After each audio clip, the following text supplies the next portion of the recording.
Hi, Bia. How you doing? You okay? Yeah, is everything great? Thank you. Good, good. Obviously, the main reason I wanted to speak to you was because you've got your next MMA fight coming up this weekend at LFA. You've really sort of like hit the ground running. You've got 3 wins on the bounce last year. Can I ask, what have you been sort of doing to prepare for this MMA career now? Because I know you've taken quite a while out from Jiu-Jitsu where you were competing so often in the past. Yeah. Something Alex that's been helping me a lot is been getting those fights in sequence. My first one was June last year. So in 6 months I did like the 3 fights. And my goal is to do another three this like at least another two this first semester of the year. And I feel like this is helping me to improve even faster my skills in MMA, because even my jiu-jitsu changed a lot for my fights because now we had the ground and pound, where you can like punch and get punched on the face or changes like a lot of things in my jiu-jitsu.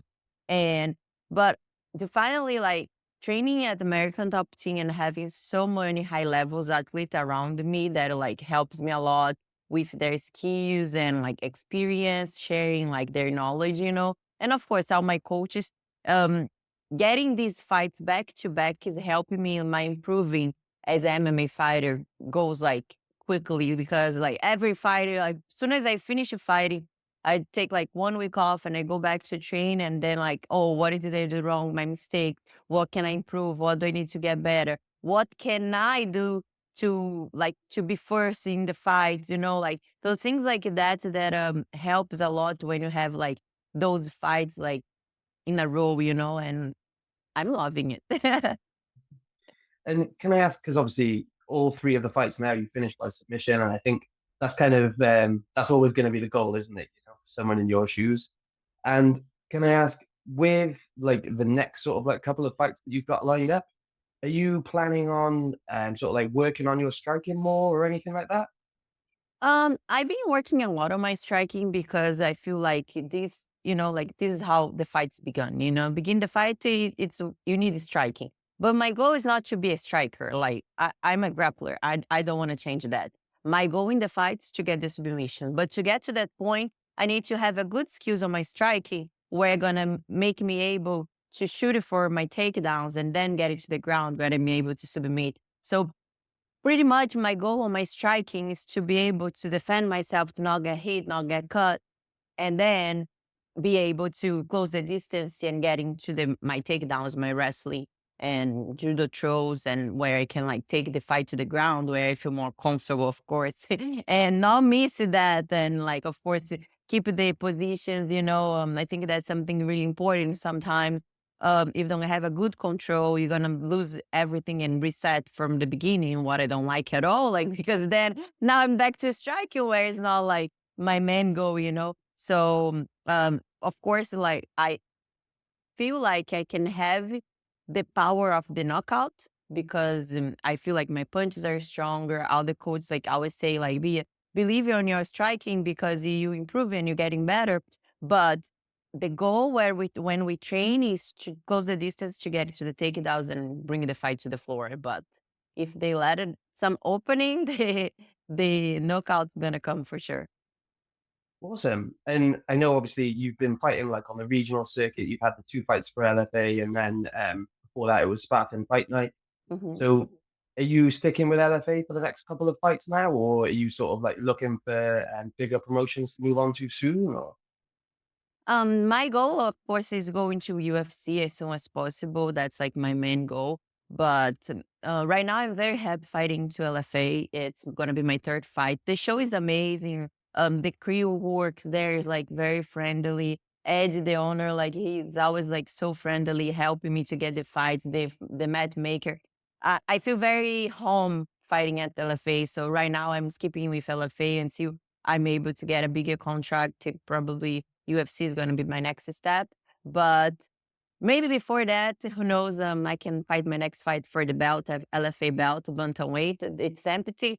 The girl who was the champion, she went to the UFC, so now the title is empty. So maybe that's probably gonna be the next step for me, like in the LFA organization. And of course, that's gonna be opening a lot of more doors and like another like big outdoor probably for the UFC too. And can I ask, because obviously you've had such a long jiu-jitsu career now and you moved to MMA when you're 31, 32, you know?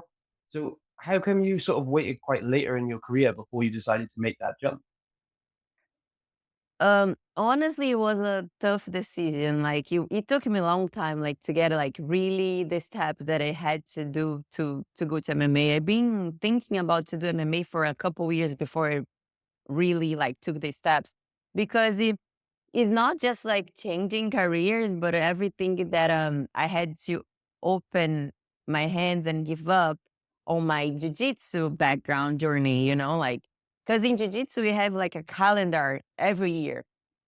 I knew like January I would fight Europeans, then March it would be Pan Ams, then like May, April, May usually to be Abu Dhabi World Pro. Now they changed for November, but that was like back to back tournaments, and then in June Worlds. So I knew my calendar, and then for the next 6 months probably no-gi tournaments like ADCC, no-gi Worlds. So I knew like how everything would go during the full year where I could like plan my training and like I was so used to that calendar when I decided not be competing like that often in the gi. And then I took like me a year or 2 years fighting only no gi. That was the first step. I feel like I was living like little by little so it doesn't hurt as bad, you know?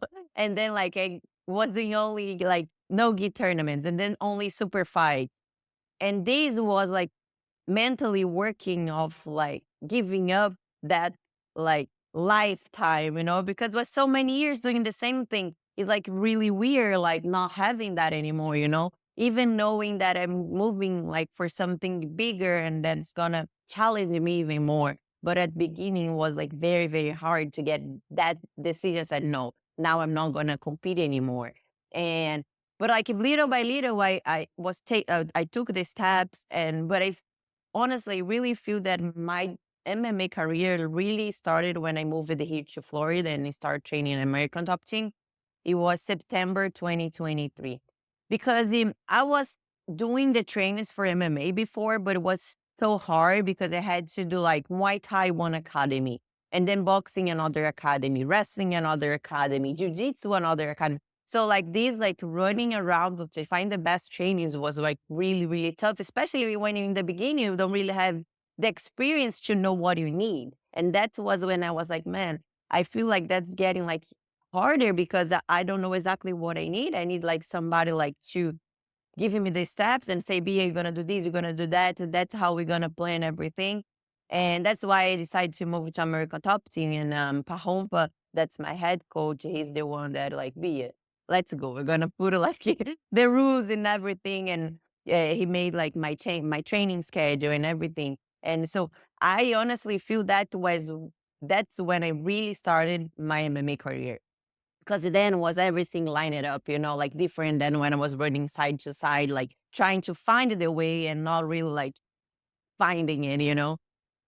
So have you found that having like a proper head coach in charge of everything has really helped your sort of like development in MMA then?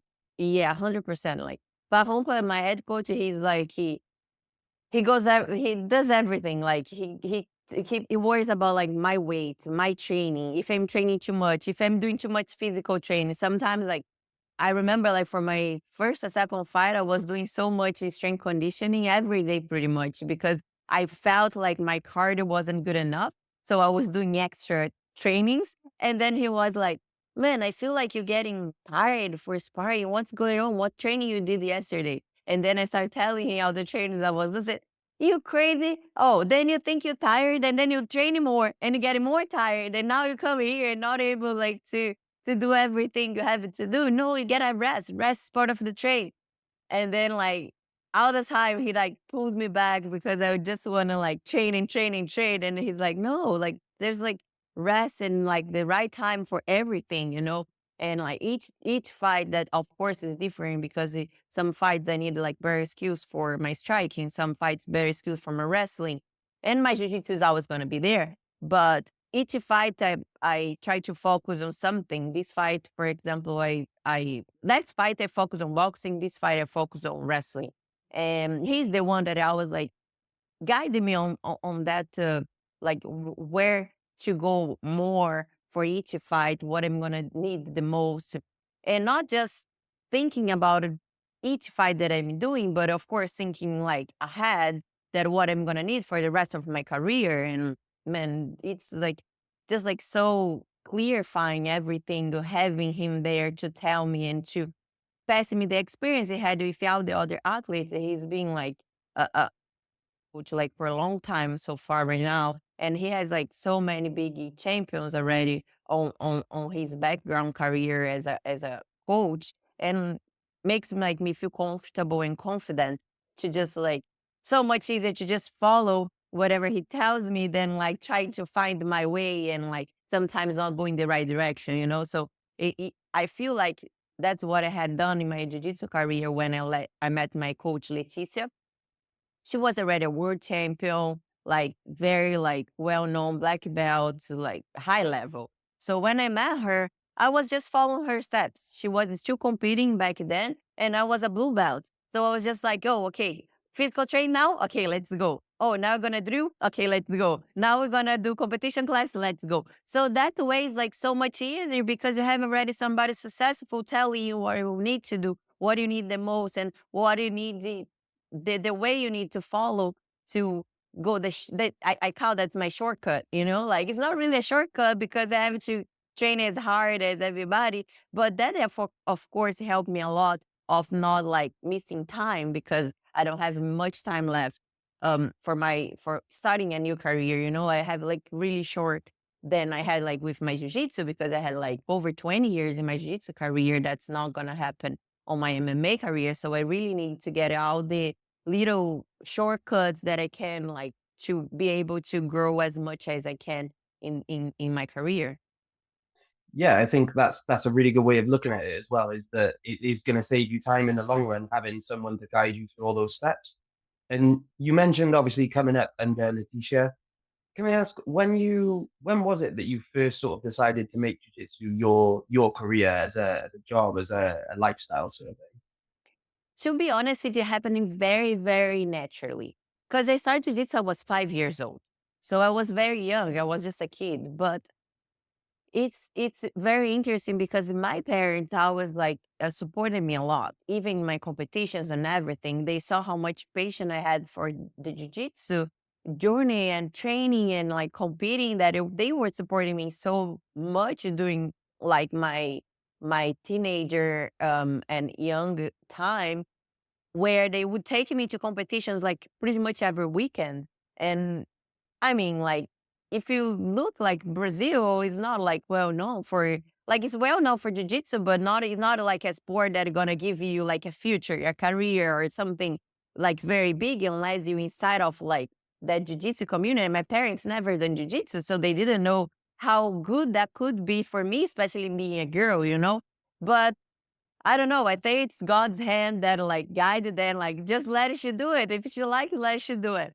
And my parents was always supporting me so much, like bringing me to train to everything. So it became a very natural my jiu-jitsu journey because then I started going to bigger tournaments like Brazilian nationals, and then my parents started bringing me to travel like South Brazil, North Brazil. We would like drive and like go to bigger tournaments, like, and from there they started to see how big that could be, you know, because before that we would never travel.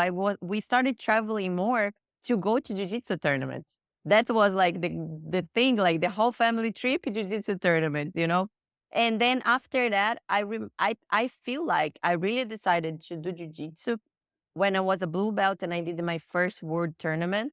I was 15. I was a blue belt. I was 15 years old, and I did my first international trip to Long Beach.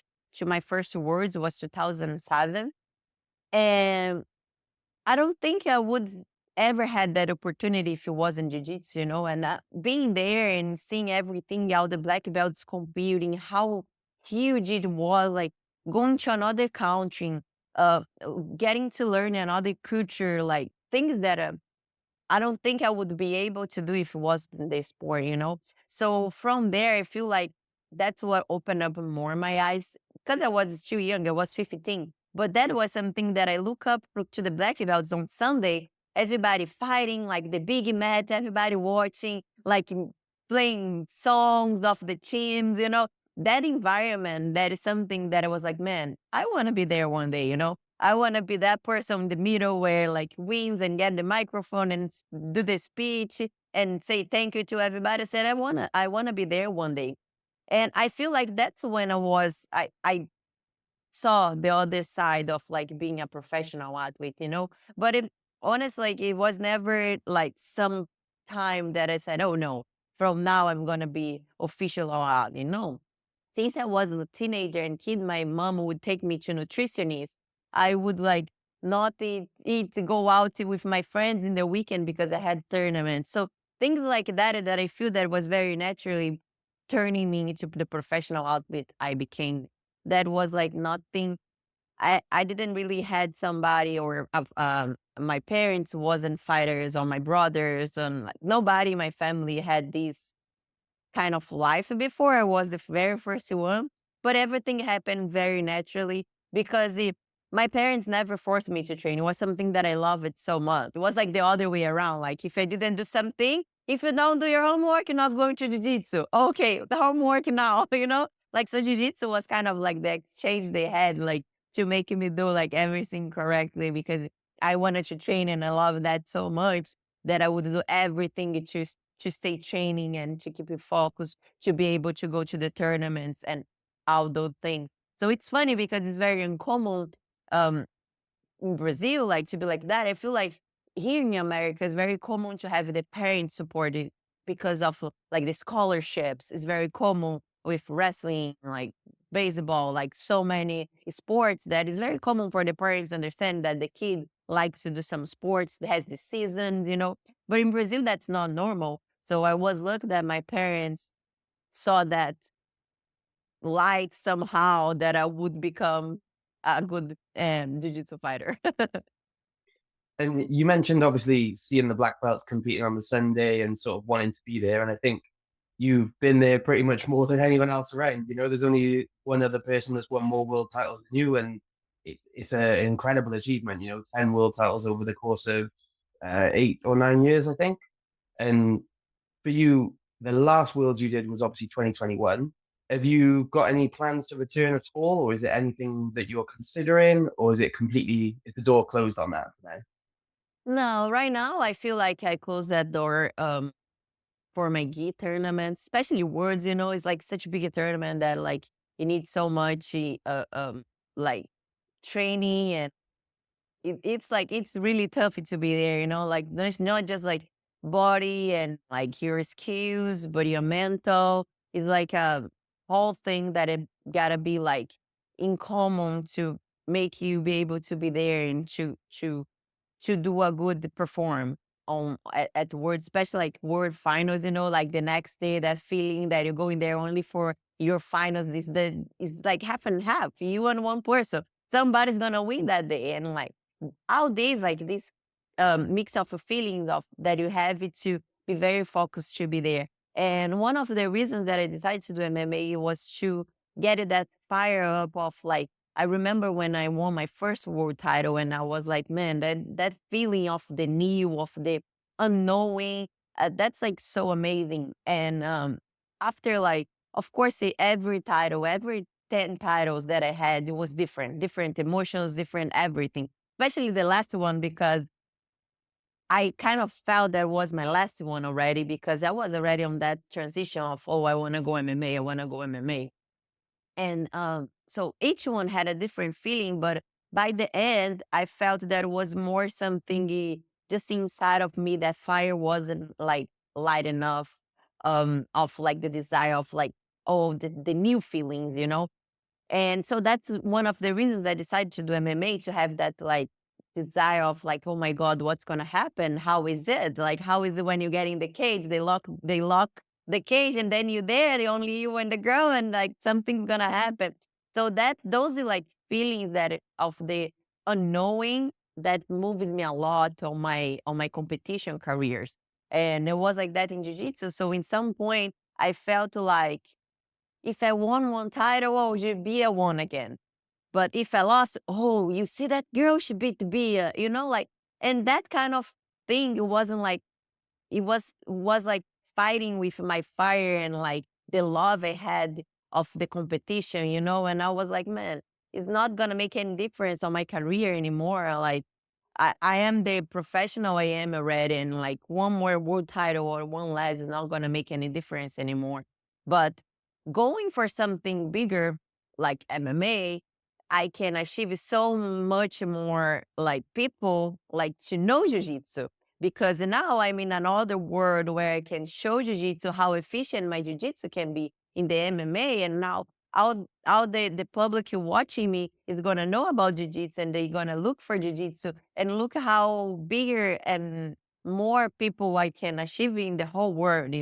And then I start like, this is something that I feel like that's my goal, to bring jiu-jitsu and how jiu-jitsu can help it other people's lives for the whole world. And in jiu-jitsu, I was very limited to that public.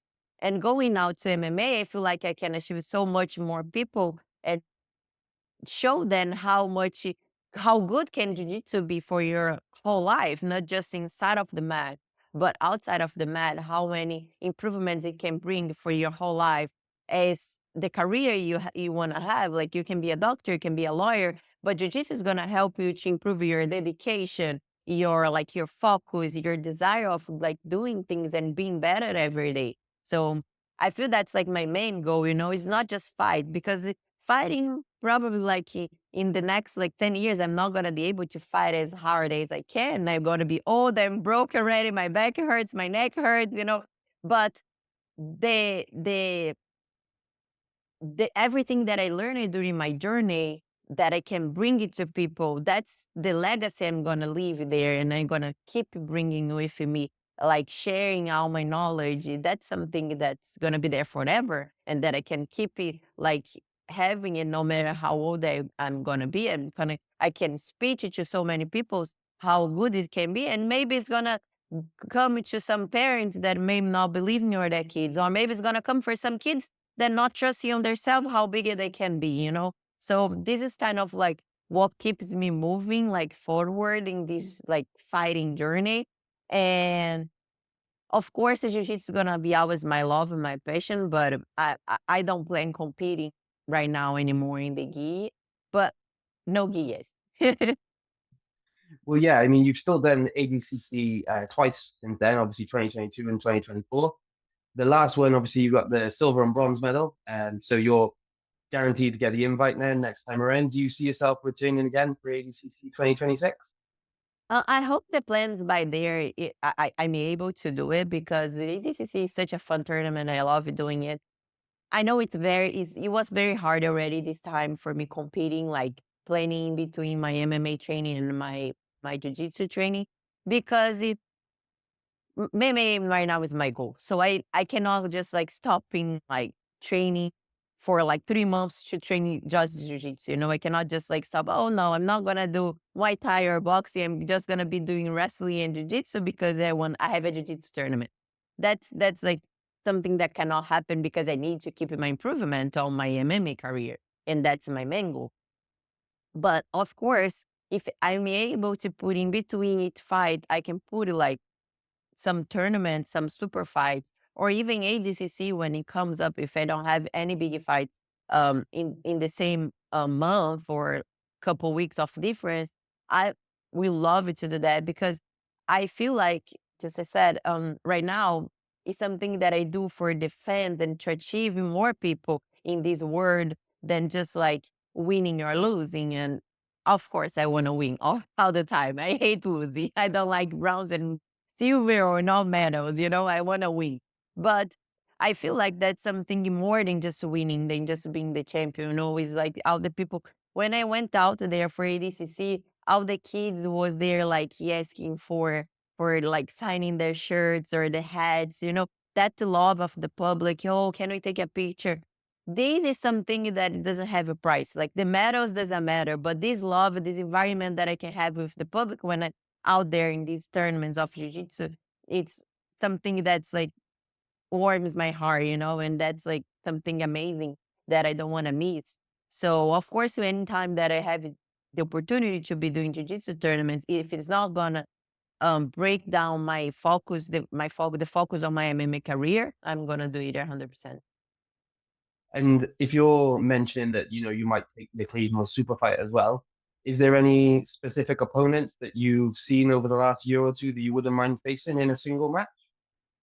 Oh, not really. Honestly, like I'm looking for a new challenge. I want to face like new opponent, and especially like now going to MMA. I think is something I would love is fighting against MMA girls because a lot of MMA girls they have like good grappling background, and but they don't have the opportunity to show it out there very often. So like I think last week Jessica Batistaca fought the ADCC Open in Brazil. And I was like, man, like that's something cool, like some girl that does jiu-jitsu and is going out there to jiu-jitsu tournament. And so I think if I have a super fight to do, I would like to face those like girls that are on MMA like I do. So we can see how like the level are, and something that I look up more than just fighting with the jiu-jitsu fighters and some new skills.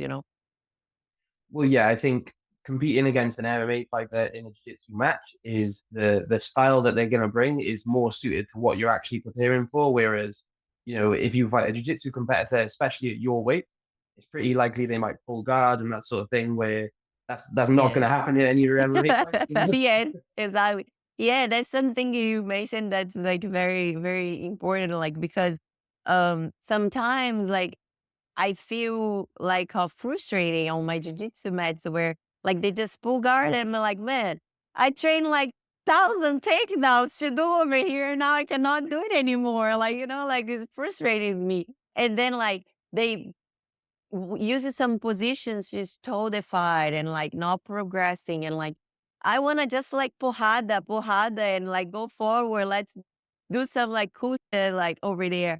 But sometimes that doesn't happen in jiu-jitsu mats because the rules doesn't really help it to. So that's why I also like ADCC, for example, that's like submission only because the first couple minutes are submission only because you have it to chase it for the submission. It's like doesn't matter what happened. There's no points. You don't really care about that because you can do whatever and try to get the submission. But I feel like some of the jiu-jitsu tournaments I've been getting boring because of the rules of like not like penalties or where you can just pull guard and be sitting. I feel like a fighter had to be complete. You need to know takedown. Of course, you need to play guard, but you needed to know to play everywhere, not just like on the ground, but like be a complete athlete. If not wrestling, maybe a judo throw, like things like that that you need to know to fight. Because if you want to defend yourself on the street, the person's not gonna come pulling guard. Like you need to know what to do and how to protect yourself. So I feel like these things, this is the kind of thing that makes some of jiu-jitsu tournaments a little bit boring, like of not like having the athletes like fighting the full amount of like techniques they can put out there and make the jiu-jitsu fun as like was like back in the days, like where you see it and like man, the guys did like 300 things. Oh my God, like where they are now. And that's what kind of makes like jujitsu more cool. And I feel like that's missing like lately on jujitsu tournament. So, can I ask, is there like a specific rule set or promotion that you actually prefer watching or competing in there? Honestly, I like submission only. If it's submission only for me is the best one. Like it can be 10 minutes match, but it's submission only. Because I feel like when you start putting so many rules on the on a fight, the athlete starts to worry so much about the rules and not and more about the fighting and about to win. And if you have 10 minutes, but you can win two with a submission, why not? So I feel like when you have so many rules about, for example, oh, you cannot roll this way, you have to roll that way because the foot lock and the knee and this and that, and you cannot cross your feet this way or that way. Like these kind of things, like make you the man. I just want to go and fight. I don't want to be thinking about everything. And honestly, especially in a black belt level, you should know how to protect yourself. Like, man, if you turn inside, it's gonna hurt the knee. Yeah, if you get an army bar straight, it's gonna hurt your army too. It's not like tappy or like escapey. Like, you need to know what to do when you're in a black belt level. So I feel like the less rules, the better. Because you as a black belt, you need to know how to defend yourself, how to position yourself to not get hurt, and how to fight for the submission to win the fight.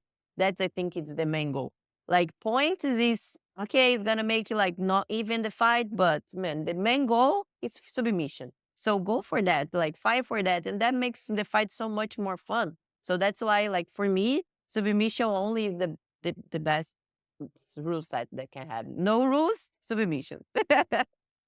Nice, nice. And you mentioned obviously sort of the main thing that you care about is obviously like influencing like the next generation, like children that come up to you, that sort of thing.